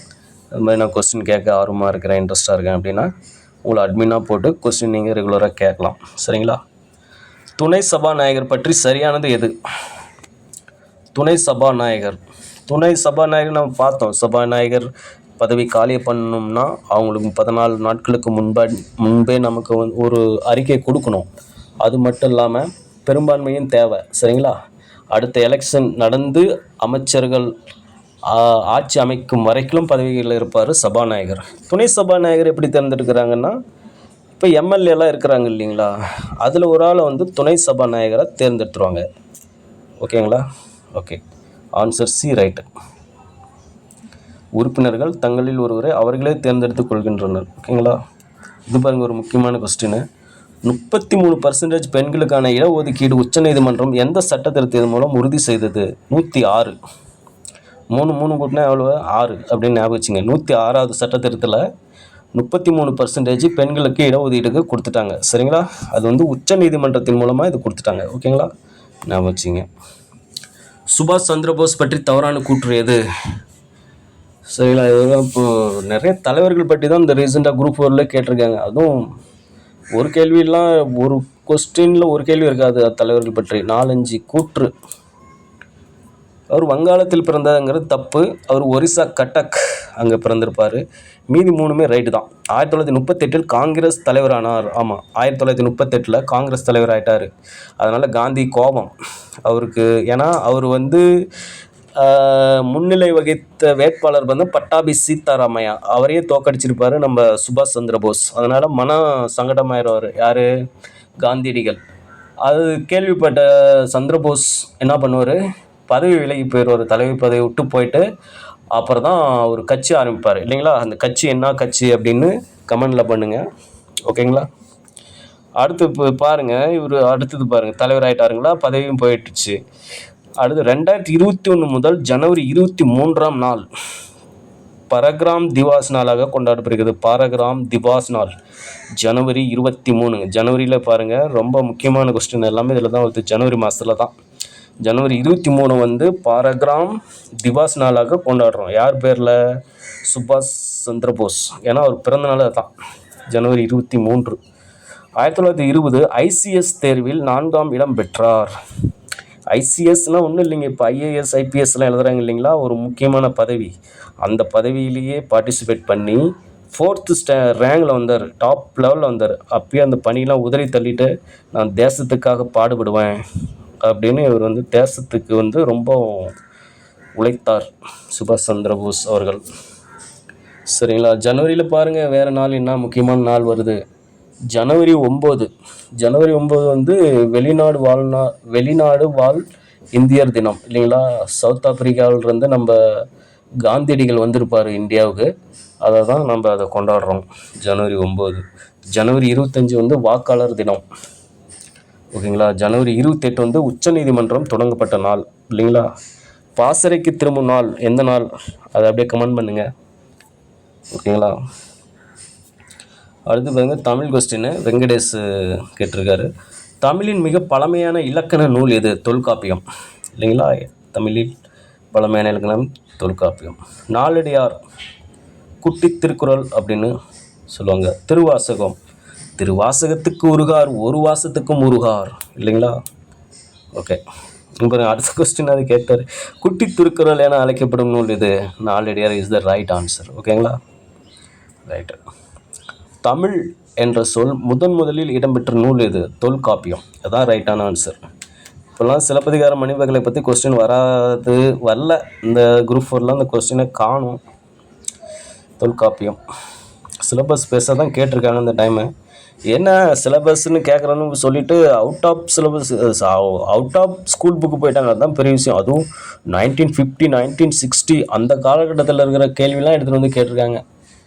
இப்போது எவ்வளவோ முன்னேற்றம் அடைஞ்சு நம்ம என்னென்னமோ மாறிட்டு வந்துட்டு இருக்கிறோம். இப்போ அந்த காலத்தில் பயன்படுத்துகிற எல்லாமே நம்ம பயன்படுத்திகிட்டு இருக்கிறோம். மொழியிலேயே எவ்வளோ சீர்திருத்தம்லாம் பண்ணி, வீரமாமுனிவர் பெரியார்லாம் எவ்வளோ சீர்திருத்தம் பண்ணி நம்ம எவ்வளோ முன்னேற்றம் அடைஞ்சிருக்கிறோம். மொழியிலேயே பண்ணிட்டோம். அந்த காலத்தில் எடுத்து அந்த இதெல்லாம் கேள்வி கேட்டால் எப்படிங்க? ஏதோ ஓரளவுக்கு ஒரு முக்கியமான பழைய சிலபஸ் ஓகேங்க. பழைய இப்போ அந்த சிலப்பதிகாரம் மணிமேகலை 8 தொகை 10 பாட்டு இது படிக்கிறது என்ன கஷ்டம்? அது நம்ம படித்தா நமக்கு, ஏன்னா ஸ்கூல் ஏஜில் நம்ம படித்தது வந்து ஃபுல்லாக மெமரி பவரில் தான் நம்ம படித்து பாஸ் ஆகிருப்போம் இல்லைங்களா? அந்த டைமில் ஏதோ படிக்கிறோம் பாஸ் ஆகிறோம் அப்படிங்கிறது தான் படிச்சிருப்போம். அதுவே நம்ம இந்த டிஎன்பிஎஸ்சி இது எக்ஸாமுக்கெலாம் இப்போ படிக்கும்போது என்ன ஆகும் அப்படின்னா, ஒரு அண்டர்ஸ்டாண்டிங்கில் படிப்போம். ஓ இதுதான் கான்செப்டா, ஓ தமிழில் இவ்வளோலாம் இருக்கா அப்படின்னு அந்த ஒரு வாய்ப்பு நமக்கு கிடைக்குது. கண்டிப்பாக ஓல்டு சிலபஸ் இஸ் பெஸ்ட்டுங்க. இது வந்து இந்த சிலபஸுக்கு வந்து இந்த இலக்கியெல்லாம் வைக்கணும். கண்டிப்பாக இலக்கியம் படித்தாதான் நம்ம மக்கள் எப்படி வாழ்ந்துருக்காங்க, என்ன பண்ணுறாங்க அப்படிங்கிற ஒரு அறிவு நம்ம ஜென்ரேஷனுக்கு கொடுத்துட்டே இருக்கலாம். இது டிஎன்பிசி மூலிமா நம்ம வந்து இது கொடுக்கும்போது இன்னும் பெஸ்ட்டாக இருக்கும். ஏன்னா அந்த காலகட்டத்தில் நம்ம வந்து ஆசிரியருக்கெலாம் பயந்துக்குவோம். ஏதாவது கொஸ்டின் கேட்டால் நம்மளை அடிப்பாரோ, தப்பாக இருக்குவோமோ, மற்ற மாணவர்கள்லாம் சிரிப்பாங்களோ, அந்த கான்செப்ட்லேயே அந்த கொஸ்டின் டவுட்டாக இருந்தாலும் கேட்க மாட்டோம். ஏதோ மைண்டில் ஏறுதா, எவ்வளோ படிக்கிறோமோ, எக்ஸாம் பாஸ் பண்ணுறோமோ, அவ்வளோதான். ஆனால் இப்போ வந்து நம்ம ஒரு புரிதலோடு படிக்கிறோம். ஓ இதுக்கு இப்படி தானா அப்படி தானா அப்படிங்கிற ஒரு அண்டர்ஸ்டாண்டிங்கில் படிக்கும்போது ஒரு தெளிவான மனப்பான்மை இருக்குது நம்மளுக்கு இல்லைங்களா? ஓகே, ஓல்டு சிலபஸ்ஸு கண்டிப்பாக கேட்கலாம். பட் அதை எவ்வளோ இப்போது டஃப் ஐஎஸ் அகாடமிலாம் பாருங்கள், கையெழுத்து இயக்கம்லாம் நடத்துனாங்க. பட் அது நோ யூஸ். எவ்வளோ எஃபோர்ட் பண்ணாங்க, எங்கெங்கே ஸ்ட்ரைக்லாம் பண்ணாங்க, நோ யூஸ். டிஎன்பிசி காதில் அது விழவில்லை. விழுந்தாலும் அவர்கள் அதை ஒரு பொருட்டாக மதிக்கவில்லை என்றுதான் பொருள் இல்லைங்களா? ஓகே, நம்ம பேக் டு கொஸ்டின் வந்துடலாம். தமிழன் என்ற சொல் முதலில் இடம்பெற்ற நூல் அப்பர் தேவாரம். இதுதான் right answer. D answer is right. தமிழன் அப்படிங்கிற சொல் இதெல்லாம் கேட்கலாம். தமிழன், தமிழ், தமிழ்நாடு. இது தமிழ்நாடு வந்து சிலப்பதிகாரம், தமிழ் வந்து தொல்காப்பியம், தமிழன் தேவாரம்னு வச்சுருக்கேங்க. சரிங்களா? தமிழ் மொழியை போல் இனிதாவது எங்கும் காணோம் அப்படின்னு சொல்கிறது பாரதியார். சரிங்களா? தமிழ் மொழியை போல் இனிதாவது எங்கு காண்போம் பாரதியார். வள்ளுவனை பெற்றதே புகழ் வையகமே. தமிழ்நாடு லெவலில் சொன்னால் அது பாரதியார். வையம் வேர்ல்டு லெவலில் சொன்னால் அது பாரதிதாசன் தான் ஆன்சர். சரிங்களா? திருக்குறள் எத்தனை அதிகாரங்களை கொண்டது? 133 அதிகாரங்கள். ஓகேங்களா? நான்மணிக்கடிகை என்ற நூலை இயற்றியவர் யார்? விளம்பினாகர் தான் நாலடியார். நான்மணிக்கடிகையை ஏற்றிருப்பாங்க. நான்மணிக்கடிகை பார்த்தீங்கன்னா துண்டு என்ற அடமுலை இதுக்கு தான் உண்டு. இப்போ அடுத்த கொஸ்டின் அதுதான். காரியாசன் வந்து சிறுபஞ்ச மூலம் ஏற்றிருப்பார். காரியாசனும் ஏலாதி ஏற்றிய கனி மேதாவியரும் ஒரு சால மாணாக்கர்கள். சரிங்களா? 5ஆம் நூற்றாண்டுன்னு நினைக்கிறேன் 2 பேரும். சீத்தலை சாத்தனார் இவர் என்ன நூல் எழுதினார் அப்படின்ட்டு கமெண்ட் பண்ணுங்கள். கபிலர் இவர் என்ன நூல் எழுதினாருன்னு கண்டிப்பாக கமெண்ட் பண்ணுங்கள். சரிங்களா? சப்ஸ்கிரைப் பண்ணுங்கள், லைக் பண்ணுங்கள், ஓகேங்களா? ஷேர் பண்ணுங்கள், உங்கள் ஃப்ரெண்ட்ஸுக்கெலாம் சொல்லுங்கள். இப்படி ஒரு சேனல் இருக்குது, ஓரளவுக்கு எக்ஸ்பிளைன் பண்ணுறாங்க, ப்ளஸ் எல்லா கொஸ்டின் எடுத்துகிட்டு வராங்க அப்படின்னு மிக்சடாக நம்ம ஒரு காக்டைல் அப்படின்னு சொல்கிறோம், கோம்போ. ஓகே, அதுவும் ஃப்ரீயாகவே கொடுக்குறோம். சரிங்களா? கொஸ்டின் பாருங்கள். துண்டு என்ற அடைமொழியால் அழைக்கப்படும் நூல் நான்மணிக்கடிகை. அடுத்த கொஸ்டின் பாருங்கள். தேவநேய பாவனருக்கு எத்தனை சிறப்பு பெயர்கள் உள்ளன? 174 சிறப்பு பெயர்களுங்க அவருக்கு. 1ஆ 2ஆ? அவர் கூறிய கூற்று என்னென்னா, எனக்கு மானமும் உண்டு, மனைவி மக்களும் உண்டு, அதோட மரியாதை உண்டு அப்படின்னு சொன்னவர் இவர் தான், தேவநாய பாவனார். உலக தமிழ் கழகத்தை நிறுவி தலைவராக இருந்தவரும் இவர் தான். சரிங்களா? மொழி ஞாயிறு இவர் தான். இது மாதிரி நிறைய இருக்குது இவருக்கு சிறப்புகள். ஒரு 1981 தமிழ் மாநாடு மதுரையில் நடந்திருக்குன்னு நினைக்கிறேன். அப்போ ஒரு தலைப்பில் ஒரு கட்டுரை ஏதோ ஒரு பேச்சாற்றல் நிகழ்த்தியிருப்பார். மாந்தான் தோற்றம் ஏதோ கமெண்ட் பண்ணுங்கள் அது என்ன அப்படின்ட்டு. 164 அப்படிங்கிறது என்னன்னா, 164 இன்னா செயல்களை செய்யக்கூடாது அப்படிங்கிறாரு கபிலர். இன்னா 40 அப்படின்னு நம்ம படிச்சிருப்போம் இல்லையா, 14 கீழ்கணக்கு நூல்களில் ஒன்று இன்னா 40. அதில் 164 இன்னா செயல்களை செய்யக்கூடாது அப்படின்னு சொல்லியிருப்பாரு. ஓகேங்களா. அடுத்த கொஸ்டின் பாருங்க. திரிகடுக மருந்து பொருள்களில் தவறானது எது? திரிகடுகம் அப்படின்னா திரி என்றால் 3 அப்படின்னு தான் அர்த்தம். இங்கிலீஷ்காரன் கண்டிப்பாக நம்மள்ட்ட இருந்தால் காப்பி அடிச்சிருக்கணும் த்ரீங்கிற வேர்டை. கரெக்டுங்களா? த்ரீ தமிழ் சொல், அது அப்படியே அது ஆங்கிலத்துக்கு போயிடுச்சு. 3 என்றால் 3 அப்படின்ற 3 ஒரு படம் கூட வந்திருக்கு. திரிகடுகம், கடுகம் என்றால் காரம் என்று பொருள். சரிங்களா. 3ன்னா 3 காரங்கள் என்னென்ன, அதுலேயே பேர்லேயே நம்ம ஒரு 3 மருந்து தான். சுக்கு, மிளகு, திப்பிலி. சுக்கும் காரமாக தான் இருக்கும், மிளகும் காரமாக தான் இருக்கும். திப்பிலி இன்னும் நம்மளாம் சாப்பிடுறதில்ல, அது எப்படி இருக்குன்னு தெரில. இந்த சுக்கு மிளகு ஓகே இன்னும் நம்ம பயன்படுத்திட்டு இருக்கிறோம். அந்த திப்பிலி பொருள் எங்கே தான் இருக்குதுன்னு தெரில. ஓகேங்களா. எங்கேயாவது அவைலபிளாக இருந்தால் கமெண்ட் பண்ணுங்கள், கொஞ்சம் வாங்கி யூஸ் பண்ணி சாப்பிடுவோம். நம்ம இலக்கியத்தில் இதெல்லாம் சொல்லியிருக்காங்க, அதெல்லாம் உண்மைங்க. நம்ம நேச்சுரலாக கிடைக்கிற சில மருந்து பொருட்கள்லாம் சாப்பிட்டாவே நம்ம உடல் குணமாயிரும். ஆங்கில மெடிசனே தேவையில்லை சில விஷயத்துக்கெலாம். அதுவும் டாப்பிக்கு இருந்தது, உணவே மருந்து, அதெல்லாம் வைக்கலாம். ஏன்னா அதெல்லாம் படித்து நம்ம அதில் ஒரு நாலேஜ் கிடைக்குதுல்ல. டிஎன்பிஎஸ்சி எழுதி பாஸ் ஆகிறது ஒரு சைடில் வைங்க, அந்த மருந்து பொருள்னால குணமாகுது, அது நம்ம மக்களுக்கு பரப்புறதுக்கு ஒரு நல்ல விஷயமா இருக்கும் சிலபஸில் இருந்திருந்தா. அடுத்து மருந்து பொருட்களாலான ஒரு 3 நூல்கள் என்னன்னு பார்த்தீங்கன்னா, திரிகடுகம், சிறுபஞ்சமூலம், ஏலாதி. சரிங்களா. திரிகடுகத்தில் 3 பொருள்கள், சுக்கு, மிளகு, திப்பிலி. ஏலாதியில் 6 பொருள் வரும். அதே இந்த சுக்கு, மிளகு, திப்பிலி அது 3 காமனாக இதுக்கும் வரும் பாருங்க. சுக்கு, மிளகு, திப்பிலி ரைட்டா. அடிஷ்னலாக ஒரு 3 ஏலம், சிறு நாவற்பூ, லவங்கம். ஏலம், லவங்கம், சிறு நாவற்பூ, அழகாக ஞாபகம் வச்சுக்கலாம். அதுங்களா. சிறுபஞ்ச மூலத்தில் என்னென்ன வரும்? சிறுமல்லி வரும், பெருமல்லி வரும், நெருஞ்சி, சிறுவலு துணை, கண்டங்கத்திரி, சுக்கு. இது எல்லாமே எதில் வரும்? சிறுபஞ்ச மூலம். சுக்கு வராது, சாரி. சிறுமல்லி, பெருமல்லி, நெருஞ்சி, சிறுவலு துணை, கண்டங்கத்திரி, இது 5 வரும் சிறுபஞ்ச மூலம். காரியாசன். அடுத்த கொஸ்டின் அதான். சிறுமல்லி, பெருமல்லி, நெருஞ்சி, சிறுவலு துணை, கண்டங்கத்திரி என்ற நூலுக்குரிய மருந்து பொருள். எந்த நூலுக்குரிய மருந்து பொருள் இது? சிறுபஞ்ச மூலம். சரிங்களா. ஏலாதி இயற்றி வரும், சிறுபஞ்ச மூலத்தை இயற்றிய காரியாசனும் ஒரு சால மாணாக்கர்கள். ஓகேங்களா. திரிகடுகம் தப்பு, சிறுபஞ்சமூலம் தான் ரைட்டு. இது பாருங்க, ஃபஸ்ட்டு த எக்ஸ்ப்ளனேஷன் பார்ட் 1 வீடியோ போட்டிருக்கோம், டிஸ்கிரிப்ஷனில் இருக்குது. பார்ட் 1 இருக்குது, பார்ட் 2 இருக்குது. கண்டிப்பாக பாருங்கள், உங்களுக்கு வெரி யூஸ்ஃபுல்லாக இருக்கும். சரிங்களா.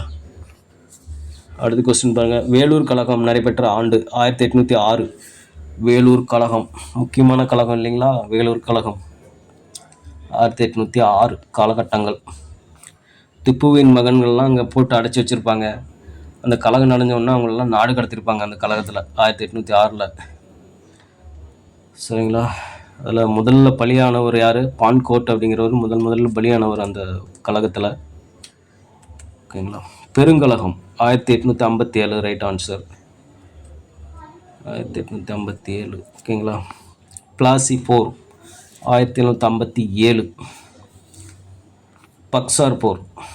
பிளாசி போர் நடந்ததான் 1757 நடந்துச்சிங்களா. அப்போ என்ன ஆகும் அப்படின்னா, இந்த கிழக்கிந்திய கம்பெனிலாம் வங்காள ஆளுநர்கிட்டருந்து நில வரி வசூல் செய்யும் உரிமையை அவங்க பெற்றிருப்பாங்க. அப்போ தான் பெறுறாங்க கிழக்கிந்திய கம்பெனி. இந்த போரில் வின் பண்ண உடனே என்ன பண்ணுறாங்க, நிலவரியெல்லாம் வசூல் பண்ணுற உரிமையை பெறுறாங்க.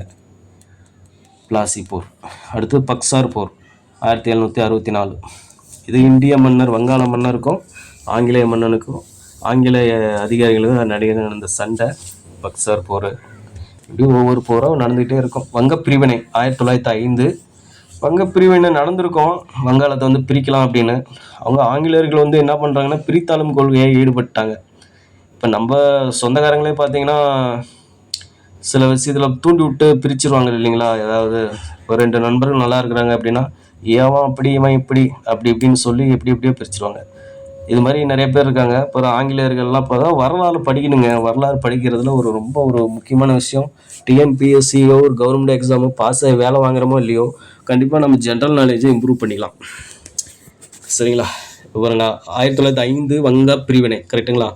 ஆனால் மறுபடியும் அதை நீக்கியிருப்பாங்க 1911 வங்க பிரிவினை வேண்டாம் அப்படின்ட்டு மறுபடியும் ஒன்றா சேர்ந்துடும். முஸ்லீம் லீக் உருவாக்கப்பட்ட ஆண்டு, முஸ்லீம் லீக் கட்சி வந்து உருவாக்கிறாங்க 1906. வங்க பிரிவினைக்கு அடுத்தது வருஷமே இதை அப்படியே ஞாபகம் வச்சுக்கலாம். 1905க்கு அப்புறம் முஸ்லீம் லீக் 1906 அப்படின்னு ஞாபகம் வச்சுக்கலாம். ஜாலியன் வாலாபாக் படுகொலை ஏப்ரல் 13, 1919ங்க. டேட்டு மந்த்து இதோடு தான் கேட்குறாங்க கொஸ்டின்லாம். டேட்டா ரொம்ப முக்கியமாக கேட்குறாங்க. இப்போலாம் கொஸ்டின் பார்த்தீங்கன்னா டேட் கொண்டு கேட்குறாங்க. 1919 ஜாலியன் வாலாபாக் படுகொலை. இது இந்த பைசாகி திருநாள் அப்படின்னு ஒரு திருநாள் இருக்கும். பஞ்சாபி மக்கள் எல்லாம் ஒரு கார்டனில் வந்து கூட்டம் சேர்ந்துருப்பாங்க அந்த விழாவை கொண்டாடுறதுக்கோசரம். பாருங்கள், ஒரு விழாவை கூட செலிப்ரேட் பண்ணுற உடல் அந்த ஆங்கிலேயர்கள். இதனால் என்ன ஆகுது அப்படின்னு பார்த்தீங்கன்னா, கூட்டம் அதிகம் கூடுறதுனால அந்த ஜென்ரல் ஓட் டயர், ரெஜினல் ஓட் டயர் 2 பேரும் டயர் உருண்டுகிட்டே வந்து என்ன பண்ணிட்டானுங்க, எல்லா மக்களையும் சுட்டு கொண்டுட்டானுங்க. இவங்களாம் என்ன பண்ணலாம்? இதை பார்த்துக்கிட்ட இந்த உத்தம் சிங்னு நினைக்கிறேன், அவர் தான் அமெரிக்காவிலே போய் ரெஜினல் டயரை வந்து கொண்டிருப்பார். அப்புறம் அங்கேயே அவரை பிடிச்சி தூக்கில் போட்டாங்க. ஜாலியன் வாலாபாக் படுகொலை. இந்த ஜாலியன் வாலாபாக் படுகொலை நடந்ததன் காரணமாக தான் நம்ம ரவீந்திரநாத் தாகூர் என்ன பண்ணுறாரு, வீர திருமகன் அப்படிங்கிற ஒரு பட்டத்தை வந்து திரும்பி கொடுத்துட்றாரு. எனக்கு இந்த பட்டமும் வேணாம், ஒன்றும் வேணாம், எங்கள் மக்களே நீ இப்படி போட்டு கொள்றீங்களே, எனக்கு பட்டம் கொடுத்து நீங்கள் என்ன பண்ண போறீங்க அப்படின்னு ரிட்டர்ன் பண்ணிட்டாரு. காந்தியடிகளும் அவரும் ஒரு சில பட்டங்கள்லாம் திருப்பி கொடுத்துருப்பாங்க. சரிங்களா?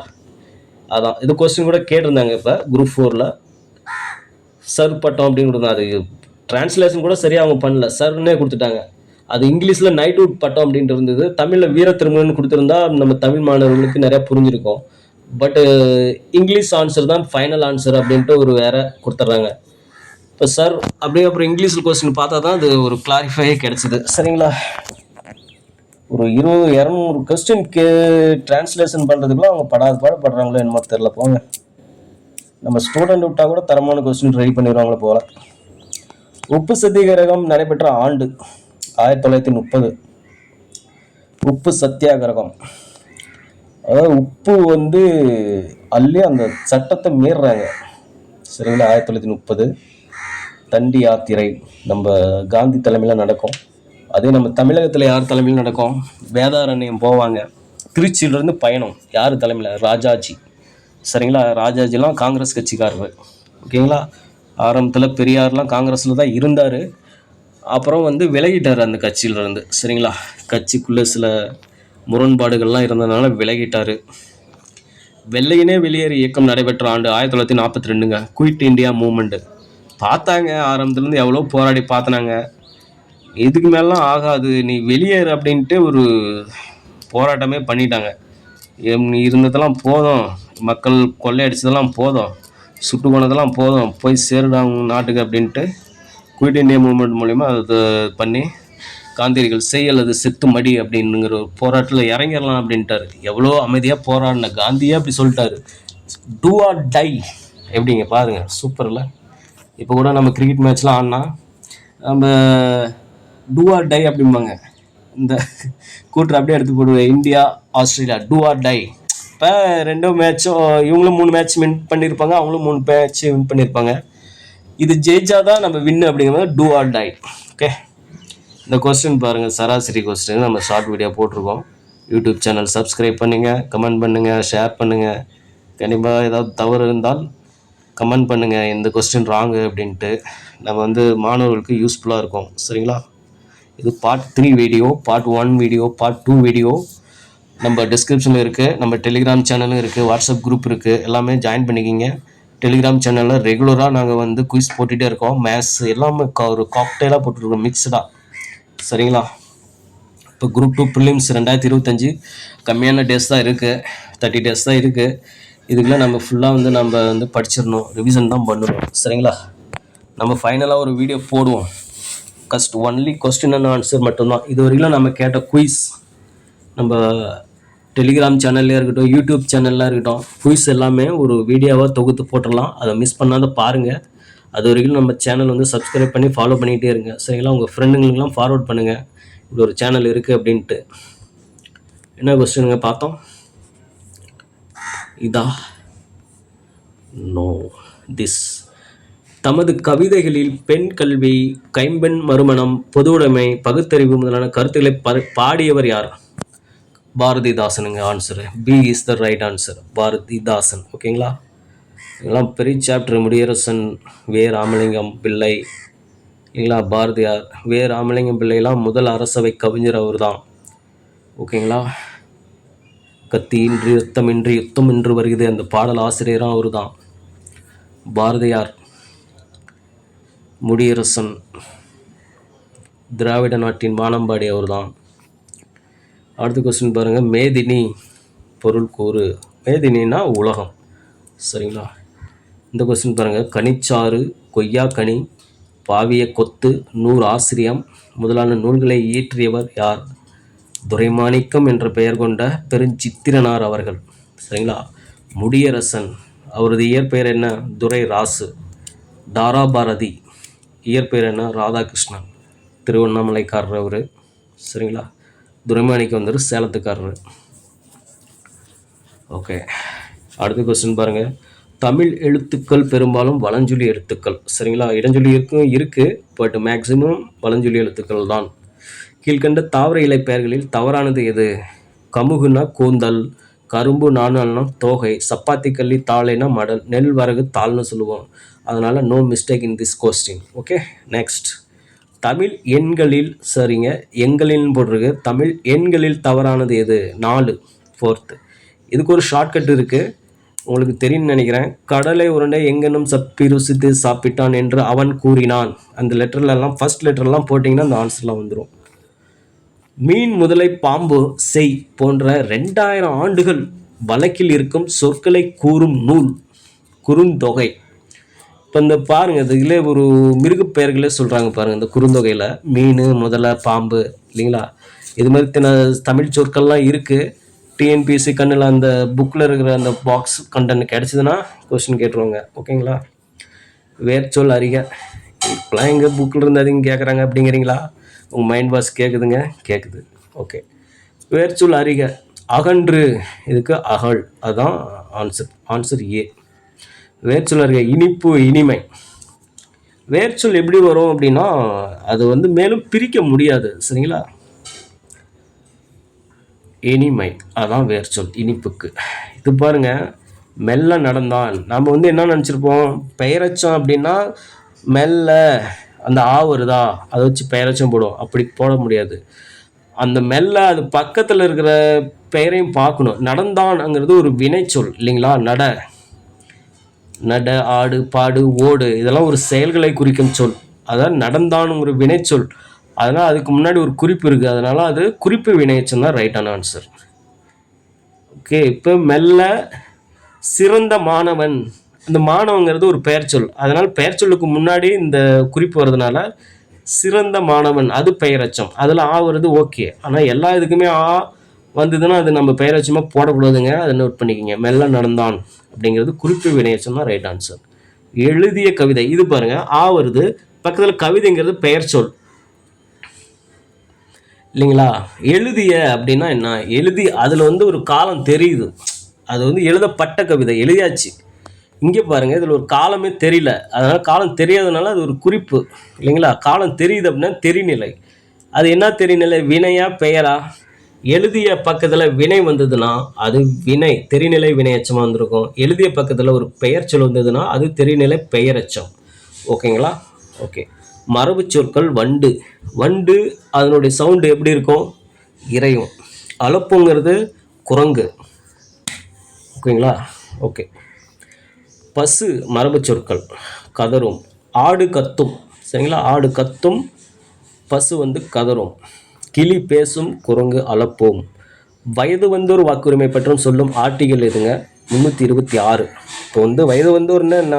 ஒரு 18 வருஷம் ஆயிடுச்சா, நீ சாதி, மதம், பாகுபாடு, சொத்து, எந்த ஒரு அந்தஸ்து அப்படிலாம் கிடையாது. 18 வயசு ஆயிடுச்சு, நீ இந்திய குடிமகன், you can vote for anybody. ஓகேங்களா? அதுதான். ஆனால் முன்னொரு காலத்தில் அப்படின்னு பார்த்தீங்கன்னா கண்டிப்பாக ஓட்டுரிமை எல்லாத்துக்குமே இல்லை, பெண்களுக்கு சுத்தமாக இல்லை. அப்புறம் வந்து இந்த சொத்துக்கள் இருக்கிறவங்களுக்கு மட்டும்தான் அதில் வந்து அலோவ் பண்ணுவாங்க ஓட்டு போடுறதுக்கு, அப்படிலாம் இருந்தது. அதெல்லாம் மாற்றம் பண்ணி இப்போ வந்து எல்லாருமே ஓட்டு போடலாம் அப்படிங்கிற ஒரு ரூல்ஸ் இருக்குது. அப்படி எல்லாம் ஓட்டு போட முடியாது அப்படின்னு இருந்தால் கண்டிப்பாக இன்னும் அடக்குமுறை தான் நிறையா ஆகும். ஏன்னா அந்த ஓட்டு போடாதவங்களெல்லாம் ஒதுக்கி வச்சுருவாங்க. உன்னால் எங்களுக்கு என்ன பிரயோஜனம் அப்படின்னு அரசியல்வாதிங்க என்ன பண்ணிடுவாங்க, எல்லாம் ரிஜெக்ட் பண்ணிடுவாங்க. ஓட்டு போடுறவங்களுக்கு மட்டும் நல்ல ஒரு கவனிப்பு, பந்தோபஸ்து அப்படி தான். இப்போ சொந்தக்காரங்களாம் என்ன பண்ணுறாங்க, நம்மளை ஒரு நல்ல வசதி வாய்ப்போடு ஒரு நல்ல வேலை சம்பளம் கௌரவமாக இருக்கிறோம் அப்படின்னா என்ன பண்ணுவாங்க, நல்ல வரவேற்பு கொடுப்பாங்க. வாங்க கூல்ட்ரிங்க்ஸ் சாப்பிட்றீங்களா, லட்டு சாப்பிட்றீங்களா, இப்போ தாங்க சாப்பாடாகணும், சுட சுட சாப்பிட்டு போங்க, உங்களுக்காகவே நான் பண்ணுறேன், நீங்கள் இருந்து சாப்பிட்டு தான் போகணும். அதே ஒரு நல்லா இருந்து ஒரு கீழ்நிலைக்கு போயிருந்த ஒரு மனிதனை பார்த்தா அவங்க என்ன பண்ண கண்டு கூட மாட்டாங்க. அதான் நிலைமைகள் அப்படி இருக்குது. ஓகேங்களா. இந்தியாவின் மிக பழமையான உள்ளாட்சி அமைப்பு எது? சென்னை மாகாணம். சென்னை தான். ரிப்பன் பிரபு தான் காரணம். சரிங்களா. மாவட்ட ஊராட்சிகளை மாவட்டங்கள் பகுதியாக பிரிக்கும் அமைப்பு முறை எவ்வளோ மக்கள் தொகை இருக்கும்? மாவட்டம் அப்படின்னா எவ்வளோ மக்கள் இருக்கணும்? 50,000 மக்கள் இருந்தால் போதும். உள்ளாட்சி தேர்தலை நடத்தும் அமைப்பு மாநில தேர்தல் ஆணையம் தான் ரைட் ஆன்சர். மத்திய தேர்தல் ஆணையம் வந்து எதை நடத்தும்? சென்ட்ரல் எலெக்ஷன், எம்பி எலெக்ஷனும் எம்எல்ஏ எலெக்ஷனும் அதுதான் நடத்தும் மத்திய தேர்தல் ஆணையம். மாநில தேர்தல் ஆணையம் பஞ்சாயத்து, இந்த இதெல்லாம் அனைத்தும். இந்தியாவில் உள்ளாட்சியின் தந்தை யார்? ரிப்பன் பிரபு. 1957 ராஜஸ்தான் மாநிலம் நகூர் மாவட்டத்தில் பஞ்சாயத்து ராஜ் தொடங்கியவர் யார்? சாரிங்க, கொஸ்டின் ராங்கு. 1959. சரிங்களா, அதை நோட் கரெக்ஷன் பண்ணிங்க. 1959 தான் ராஜஸ்தான் மாநிலத்தில் நகூர் மாவட்டத்தில் ஒரு பஞ்சாயத்து ராஜ் தொடங்கியிருப்பார். யார்?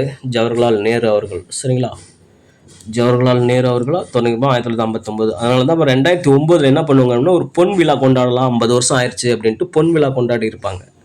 சரிங்களா. குழுக்களை கால வரிசைப்படுத்துக.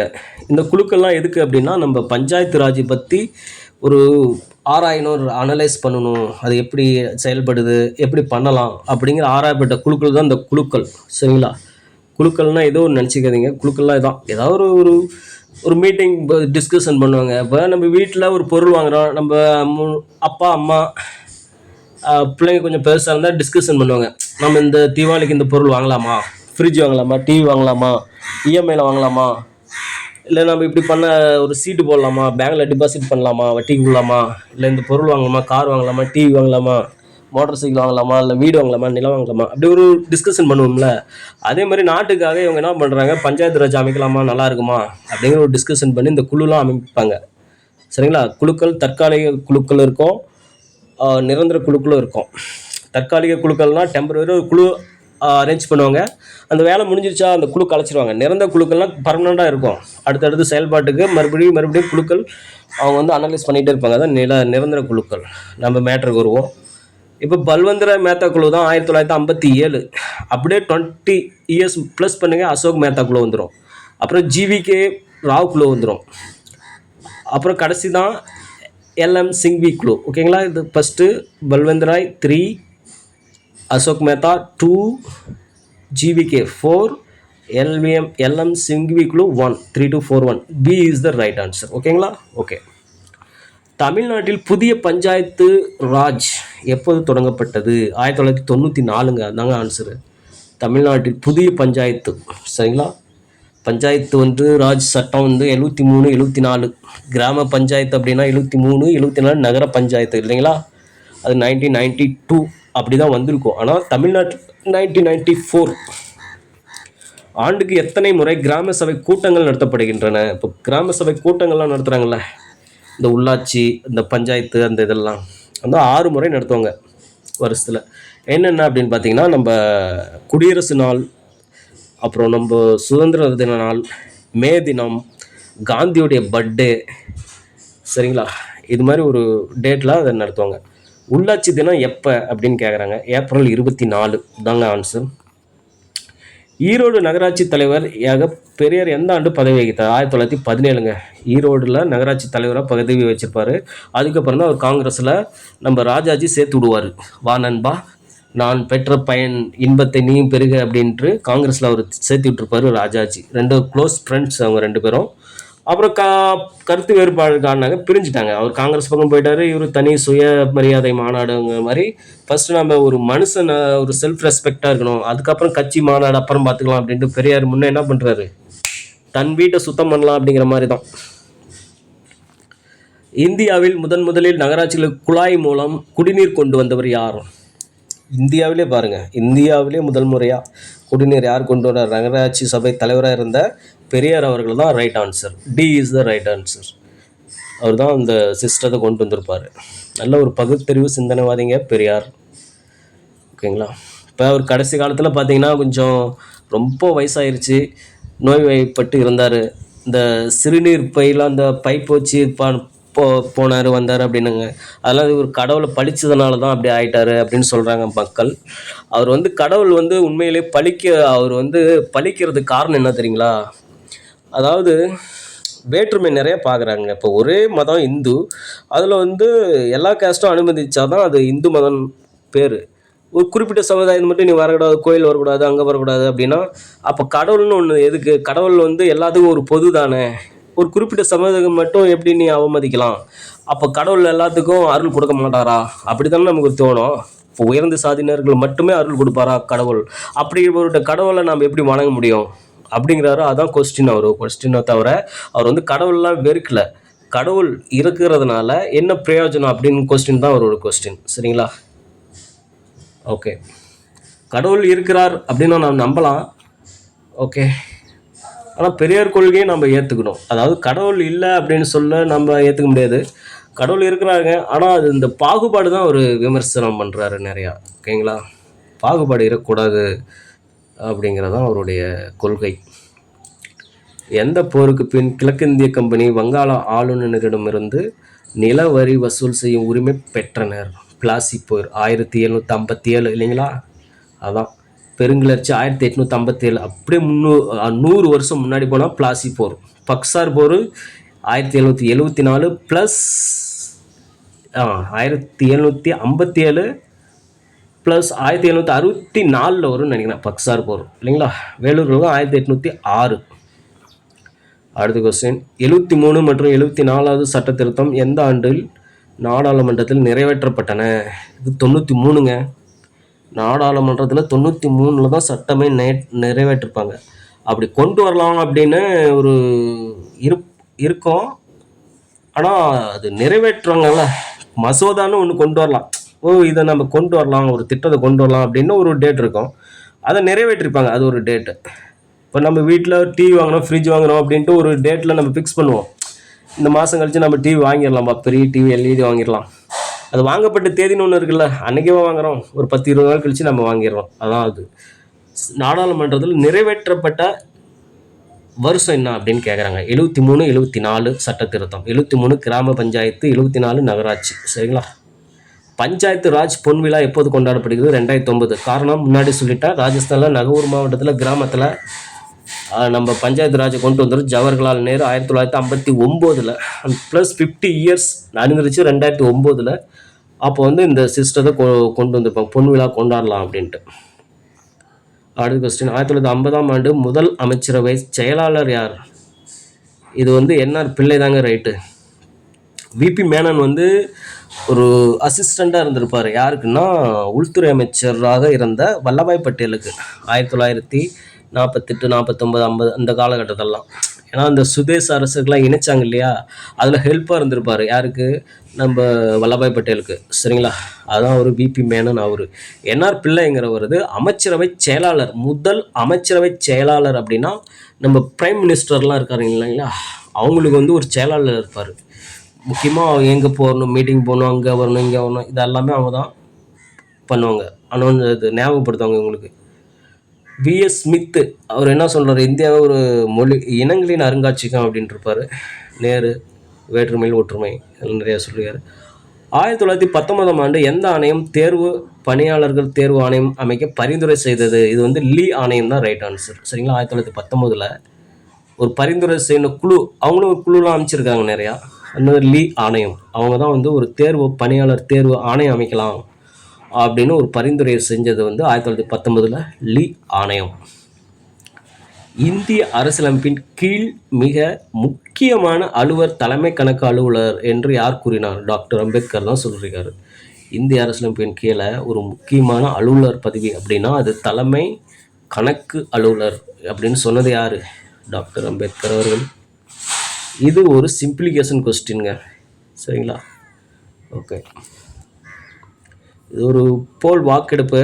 சில யூடியூப் சேனல்லாம் சொல்கிறாங்க 150 above 160 above.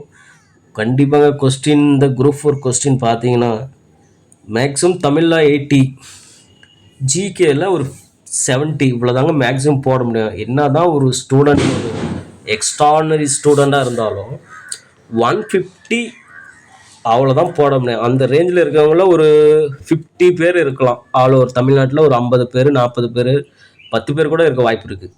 ஆனால் 145 ப்ளஸில் கண்டிப்பாக ஒரு 500 பேர் இருக்கலாம். 140 ப்ளஸில் கண்டிப்பாக ஒரு 1000 பேர் இருக்கலாம். 135 ப்ளஸில் தாங்க அதிகம் இருக்க வாய்ப்பு இருக்குது. என்ன கேட்டால் 130 ப்ளஸ்க்கே இந்த வருஷம் ஜாப் கிடைக்க வாய்ப்புகள் இருக்கலாம். மேபி கவர்மெண்ட்டு வந்து ஜாப்பு இன்க்ரீஸ் பண்ணணும். அப்போ தான் அந்த வாய்ப்புகள்லாம் இருக்கும். இங்கே பாருங்கள், இந்த அப்போலோ ஆப்ஷனில் பாருங்கள், ஒரு 10 பேர் போட்டிருக்காங்கன்னு வச்சுங்க. இதிலே நம்ம ஒரு அண்டர்ஸ்டாண்ட் பண்ணலாம். யாருமே இந்த 145 தொடவே இல்லை இந்த குரூப்லேயே. சரிங்களா? திட்டக்குழு தோற்றுவிக்கப்பட்ட ஆண்டு 1950. நிதிக்குழு உருவாக்கப்பட்ட 1951. நிதிக்குழு அப்படிங்கிறது என்ன அப்படின்னா, நிதிக்குழுன்றாங்களே என்னடா அது அப்படின்னா ஒன்றும் இல்லைங்க. இப்போது நம்ம மாநிலங்கள் எத்தனை இருக்குது நம்ம இந்தியாவில், அவங்களுக்கெல்லாம் அமௌண்ட்டு கொடுக்கணும். இது எப்படி கொடுக்கலாம் அப்படின்னா ஒரு நிதிக்குழு அமைப்பாங்க. குடியரசுத் தலைவர் தான் அமைப்பார். அமைச்சு இந்த மாநிலத்துக்கு எவ்வளோ அமௌண்ட் கொடுக்கலாம் அப்படிங்கிறது தான் அந்த நிதிக்குழு வேலை. திட்டக்குழு ஆரம்பத்தில் இருந்தது 1950. அந்த திட்டக்குழு கலைச்சிட்டு இப்போ என்னவோ கொண்டு வந்துட்டாங்க, நிதி ஆயோக்கு கொண்டு வந்தாங்க. அது எப்போ இருந்து செயல்பட்டது, யார் பிரைம் மினிஸ்டராக இருந்தால் கமெண்ட் பண்ணுங்கள். அதுவும் முக்கியமான கொஸ்டின் தான். சரிங்களா? நிதி ஆயோக் தோற்றுவிக்கப்பட்ட ஆண்டு பாருங்கள் 2015 ஜனவரியிலிருந்து நினைக்கிறேன். ஆன்சர் சொல்லிட்டேன்னா நீங்கள் கமெண்ட் பண்ணணும்னு நினச்சேன். முதல் 5 ஆண்டு திட்டம் தொடங்கப்பட்ட ஆண்டு 1951. புதிய பொருளாதார கொள்கை ஏற்படுத்தப்பட்ட ஆண்டு 1991ங்க. அந்த டைமில் வந்து இது எக்கனாமி அதாங்க நிதி அமைச்சராக இருந்தது வந்து மன்மோகன் சிங் இருந்திருப்பார் இல்லைங்களா? அப்போ ஒரு நிதி அமைச்சராக இருந்து புதிய பொருளாதார கொண்டு வந்து தாராளமயம், எல்பிஜி தாராளமயம் அப்படிங்கிற மாதிரி குளோபலேஷன் அப்படின்ட்டு தளர்த்துனாங்க. நிறைய தனியார் மயமாதல் அப்படின்ட்டு, தாராளம், தனியார் மயமாதல், குளோபலேஷன். நிறைய கட்டுப்பாடுகள் இருந்தது. எம்ஆர்டிபி சட்டம்லாம் இருந்தது இல்லையா? அதெல்லாம் வந்து நீக்கிட்டாங்க. கட்டுப்பாடு இருந்தால் நம்ம பொருளாதாரம் வளராது. நிறைய இன்வெஸ்டர் நம்ம கம்பெனியை இந்தியாவில் கம்பெனி தொடங்குறதுக்கு நிறைய ஃபாரின் காரங்களாம் அழைக்கலாம் அப்படின்ட்டு அனௌன்ஸ் பண்ணாங்க. அப்புறம் தனியாருக்கும் சில கட்டுப்பாடுகள்லாம் தகர்த்திட்டாங்க. தனியார் கம்பெனிலாம் ஒரு ரொம்ப கட்டுப்படுத்தி வச்சா அவங்க ஒரு இது கம்பெனி வளராது, நாட்டு மக்களுக்கு வேலை வாய்ப்பு கிடைக்காது அப்படின்ட்டு மன்மோகன் சிங் வந்து ஒரு பெரிய புரட்சி பண்ணிருப்பார் இந்த காலகட்டத்தில். சரிங்களா? புதிய பொருளாதார கொள்கை 1991. முதல் தொழிற்கொள்கை எப்போ உருவாக்கப்பட்டது? 1948. இந்த காலகட்டத்தில் என்ன பண்ணுவாங்க, கட்டுப்பாடு நிறையா இருந்தது. எல்லாமே கவர்மெண்ட்டுக்கிட்ட தான் அதிகாரம் எல்லாம் இருக்கும் அப்படின்னு. இது அப்புறம் போக போக போக என்ன பண்ணிட்டாங்க, தனியார் கட்டுப்பாடு வந்து தளர்த்திட்டா அவங்க வந்து நிறையா வேலை வாய்ப்பு கொடுக்கலாம். கொஞ்சம் சுதந்திரமாக செயல்பட்டால் அவங்களால நிறைய வேலை வாய்ப்பு கிடைக்கும், குரோத் ஆகும் இந்தியா அப்படிங்கிறதுனால. சரிங்களா? நிதி ஆணையம் எந்த விதியின்படி ஏற்படுத்தப்படுவாங்க? நிதி ஆணையம் இதெல்லாம் ரிப்பீட்டாக அந்த கொஸ்டின் கேட்டுகிட்டே இருப்பாங்க. நிதி ஆணையம், நிதிக்குழு. சரிங்களா? நிதிக்குழு நிதி ஆணையம் சேம் தான், 280. ஓகே. நிதி ஆணையத்தை எத்தனை ஆண்டுகள் ஒரு முறை குடியரசுத் தலைவர் உருவாக்குகிறார்? 5 ஆண்டுகள் தான். 5 ஆண்டுகள் ஒரு முறை ஒரு நிதி ஆணையம் இருக்கணும். நிதி ஆணையத்தின் தற்போது தலைவர் யாருங்க? அரவிந்த் பனகாரியா, அவர் தான். ஜிஎஸ்டி வரி இந்தியாவில் தோற்றுவிக்கப்பட்ட ஆண்டு 2017 ஜூலை 17. அதுதான். கமெண்ட் பண்ணுங்கள், டேட்டோட கமெண்ட் பண்ணுங்கள் ப்ளீஸ். இஸ்ரோ தற்போதைய தலைவர் யார்? நாராயணா. நவீன பொருளாதாரத்தின் தந்தையார் ஜேஎம் கீன்ஸ் தான். சமதர்ம பொருளாதார கோட்பாட்டை கூறியவர் யாருங்க? Karl Marx. சமதர்ம பொருளாதார ஒரு ஈக்குவாலிட்டி அப்படின்னாவே கார்ல் மார்க்ஸ் இவங்களாம் வந்துடுவாங்க. சரிங்களா? இந்தியாவில் பொருளாதாரத்தின் நோபல் பரிசு பெற்ற முதல் அறிஞர் அமர்த்தியா சென் அவர்கள். அமர்த்தியா சென்னோ மெஹ்பூப் உல் ஹக், பாகிஸ்தான் சேர்ந்தவர் இல்லைங்களா? அவங்க தான் அந்த மனிதவள மேம்பாடு குறியீடு 1990 சம்திங் காலகட்டத்தில் என்ன பண்ணுவாங்க, அனலைஸ் பண்ணுவாங்க. இங்கே பார்ட் 2 வீடியோ போட்டிருந்தோம், அதாங்க நம்ம குரூப்பில் பார்ட் 1 பார்ட் 2 வீடியோலாம் இருக்குது எக்ஸ்ப்ளனேஷன். இந்த குரூப்பில் என்னென்ன குயிஸ் போட்டிருக்குமோ அது ரிலேட்டடாக ஒரு ரிவிஷன் மாதிரி நம்ம பண்ணிக்கலாம். அது கொஞ்சம் பொறுமையாக கடைசி வரைக்கும் பாருங்கள், அப்போ தான் உங்களுக்கு அண்டர்ஸ்டாண்ட் வரும். சரிங்களா? எல்லாம் ஷார்ட்ஸ் வீடியோ. மேத்ஸ். முகலாய பேரரசு நிறுவியவர் பாபர்.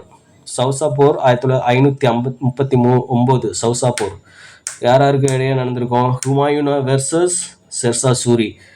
இதில் தோந்திருப்பாங்க இவர் ஹுமாயூன். சரிங்களா? சௌசா போர் அது 1540 வந்து என்ன போர்? சௌசா இன்னொரு போர் என்னமோ வருமே, கமெண்ட் பண்ணுங்க ப்ளீஸ். சௌசா போர். ஜிஸ்யா வரியை ஒழித்தவர் யார்? அக்பர். முதல்ல கொண்டு வந்து யார் ஜிஸ்யா வரி? குத்புதீன் ஐபக், அடிமை வம்சம் இல்லைங்களா, அவர் தான் கொண்டு வந்திருப்பார். அப்புறம் இவர் வந்து ஒழிச்சிட்டாரு. அதை மறுபடியும் கொண்டு வந்து யார்? அவுரங்கசீப். முகலாய பேரரசர் அவுரங்கசீப் மறுபடியும் கொண்டு வந்தார். உண்மையிலே அக்பர் ஒரு நல்ல ஒரு சிறந்த அரசருங்க. அவர் எல்லா மதமும் ஒன்றுதான் அப்படிங்கிற மாதிரி, எல்லா மதத்துக்கும் யாருமே துன்புறுத்தலை அதிகமாக, எல்லாமே ஓகே அப்படிங்கிற மாதிரி. அவர் கல்லறையில் கூட என்ன சொல்கிறாரு? எல்லா மதத்தின் கூற்றுகளும் என் கல்லறையில் இடம்பெற வேண்டும் அப்படின்னு சொன்னவர் அக்பர். எனக்கு ரொம்ப பிடிச்ச முகலாய பேரரசில் அக்பர் தான். ஓகேங்களா? செங்கோட்டையை கட்டியவர் யார்? செங்கோட்டை கட்டியவர் ஷாஜகான். மைலாசனத்தை உருவாக்கியவர் ஷாஜகான். ஓகேங்களா? தாஜ்மஹாலை உருவாக்கியவர் ஷாஜகான். இப்போ நம்ம டெலிகிராம் சேனலில் பாருங்கள், டெய்லியும் குயிஸ் போட்டுட்ருக்கோம், ஃப்ரீ குயிஸு. அப்புறம் குயிஸ் வந்து அந்த ஒரு 40 கொஸ்டின் 50 கொஸ்டின் போட்டுருவோம்.